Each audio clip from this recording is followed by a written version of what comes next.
자, 정택주 전도사와 함께 신천지 교리를 배워보는 시간을 갖도록 하겠습니다.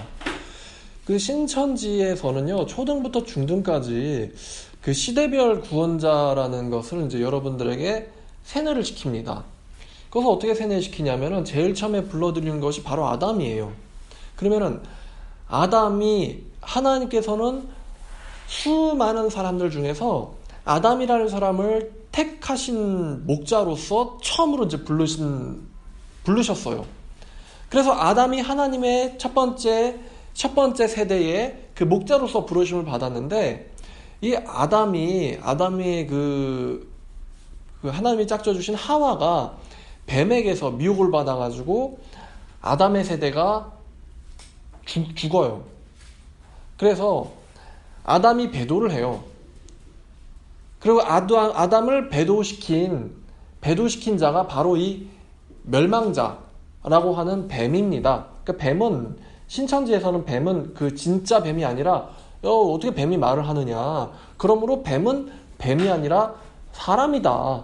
뱀으로 묘사가 됐을 뿐이지 사실은 사람이라 그러는 거예요. 그래서 아담의 장막이 배도를 하고, 아담의 장막이 그래서 뱀에게 멸망을 당하고, 그 멸망당한 아담의 세대를 하나님께서 노아를 통해서 구원을 베푸신다. 그래서 이제 각 장막에 배도자와 멸망자와 구원의 역사가 있어요. 이게 총 7명의 목자가 나오거든요. 7명의 목자. 신천지에 따르면요. 그래서 아담의 장막이 배도를 해서 하나님께서 노아를 통해서 새로운 세대를 시작하세요. 근데 노아의 아들인 함이 그 아버지의 그 하체를 보고 비웃음으로써 배도를 하게 됩니다. 그래서 노아의 장막이 또 하나님의 진노를 사가지고 그 바벨탑의 그 언어를 혼잡게 하는 사건을 통해서 노아의 장막이 또 흩어져 버려요. 그래서 하나님께서는 또 새로운 목자를 부르셔가지고 이제 이 세 번째 목자가 바로 아브라함이에요. 하나님께서는 아브라함에게 그 언약을 주셨어요. 근데 그 아브라함의 그 세대들이 애굽으로 들어가죠. 그래서 애굽으로 들어가가지고 바로 왕의 통치를 받게 됩니다. 그래서 이제 애굽에서 살던 이스라엘 백성들이 못 살겠다. 그래서 하나님께서 구원자로서 모세를 불러주셨어요. 그래서 모세로서 새로운 장막을 시작하십니다. 모세의 장막이 바로 이 네 번째 장막인데, 그 모세의 장막에서 누가 배도를 하냐면 바로 이 아론이 배도를 하는 거예요. 아론이 모세를 시기하고 또 아론의 아들들이 잘못된 제사를 드림으로써 모세의 장막은 하나님의 그 가나안 땅을 보지를 못하고 광야에서 실패하게 됩니다. 그래서 하나님께서는 새로운 목자로서 여호수아를 부르셨어요. 그래서 여호수아가 새로운 구원자이자 새로운 장막의 리더로서 시작을 하게 됩니다. 근데 여호수아의 장막의 이끌림을 받는 이스라엘 백성들은 사사기 때 또 우상숭배를 함으로써 여호와를 배도하게 됐어요. 그래서 그 사사기 때에 배도하게 된 그들을 이제 하나님께서 구원시켜 주시려고 이사야나 예레미야, 이러한 목자, 하나님이 선택하신 이 선지자들을 세우게 됩니다. 그래서 그렇게 해서 다시 하나님께서는 새로운 세대를 시작하셨는데, 이 바로 6번째 세대가 바로 세례 요한의 이제 초림 이스라엘 세대예요.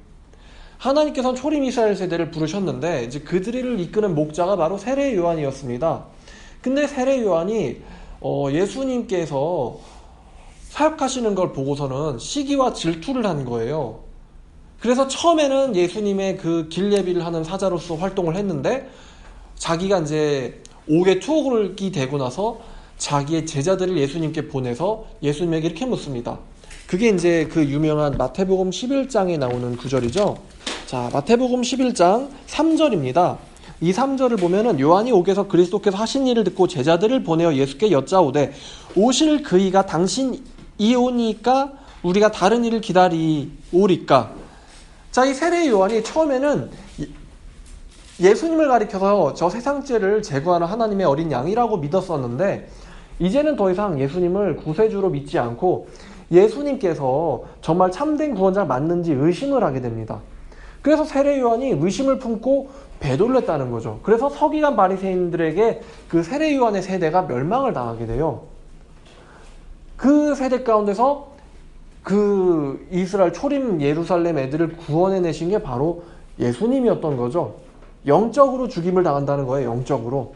서기관 바리새인들에 의해서 영적 살인을 당했는데 그들의 영혼을 구원시켜 주시는 분이 바로 예수님이시라는 겁니다. 자, 그러면은 지금 아담의 장막, 그 다음에 노아의 장막, 그 다음이 아브라함의 장막, 그 네 번째가 모세의 장막, 다섯 번째가 여호수아의 장막, 여섯 번째가 세례 요한의 장막이에요. 그럼 일곱 번째 배도의 역사가 어디에서 일어나냐? 그게 바로 첫 장막에서 일어납니다. 첫 장막이 어디냐? 바로 이 유인구 씨를 뒤따르는 유재열 씨가 되는 거죠. 그래서 유재열 씨가 바로 첫 장막의 지도자고, 첫 장막을 세운 그 유재열 씨가 청지교육원 사람들에 의해서 배도를 하게 된다. 그래서 영적으로 또 죽임을 당하는 거예요. 그래서 그들을 구원해 주려고 바로 성경이 얘기한 그 약속의 목자, 새 언약적 목자인 바로 이긴 자, 그게 바로 이만희 씨라는 겁니다. 그래서 이만희 씨는 계시록에 등장하는 모든 사건들을 보고 듣고 증언하고 있다. 이게 신천지의 그 시대별 노정술의 이야기가 되겠습니다. 그러면 신천지에서 왜 이렇게 7명의 목자를 세우느냐? 7명의 목자를 세우느냐? 그 이유는 바로 이만희 씨를 마지막 최후의 7번째 구원자로 내세우기 위함입니다. 자, 그렇게 따지면 예수님도 구원에 있어서는 영원한 구원자는 아니죠. 그쵸? 영원한 구원자라면 이만희 씨가 구원자가 되실 필요가 없죠. 그렇기 때문에 이만희 씨가 마지막 7번째 장막의 구원자가 되기 위해서 배도 멸망 구원의 역사가 있다. 시대별 배도 멸망 구원의 역사가 있다. 아담의 배도, 그 다음에 또 노아의 장막의 배도, 그 다음에 아브라함의 장막의 배도, 그 다음에 모세의 장막의 배도, 그 다음에 여호수아의 장막의 배도, 그 다음 세례 요한의 장막의 배도, 마지막으로 유재열 씨의 장막의 장막 성전의 배도. 이렇게 배도자가 있으면 뭐가 있습니까? 그 다음에 멸망자가 있는 거예요. 그럼 멸망자가 있으면 하나님께서 그 멸망자들을 통과시키고 나서 누구를 보내주십니까? 구원자를 보내주시는 거예요. 그래서 시대별 배멸구, 이거를 끼워 넣기 위해서 이러한 스토리를 신천지에서 만든 것입니다. 그래서 이 배멸구를 이해하는 것은 좀 중요해요. 왜냐하면 이 배멸구의 스토리를 우리가 인식하면 어디부터 어디까지 지금 뚫립니까? 창세기부터 계시록까지 뚫리죠.